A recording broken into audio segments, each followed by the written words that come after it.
તો આ તરફ રાજકોટના વિંછિયામાં જે પથ્થરમારો થયો હતો તેમાં મંત્રી કુંવરજી બાવળિયાની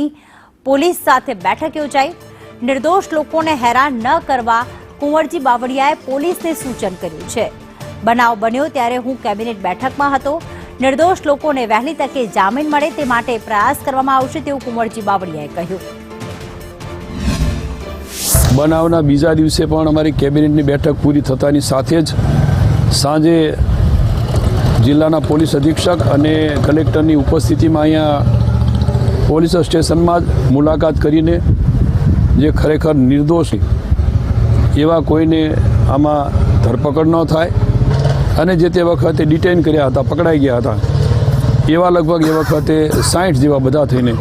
અને બાકીના 20 એટલે લગભગ 84 સિવાય વધારાના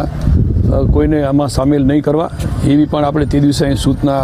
આપી હતી અને એ પ્રમાણે પોલીસ તંત્ર કરી રહ્યું છે। અને આપણા જે તપાસની અધિકારી છે એના PSI અને અધિકારીઓને પણ આપણે સૂચના આપી છે કે ભાઈ ખરેખર નિર્દોષ હોય એવા લોકો હવે એમાં ક્યાંય સામેલ ન થાય અને એને ડિટેઇન કર્યા હોય અથવા તો ધરપકડ થઈ હોય તો એને વહેલી તકે એવા કોઈને કઈ રીતે છોડી શકાય,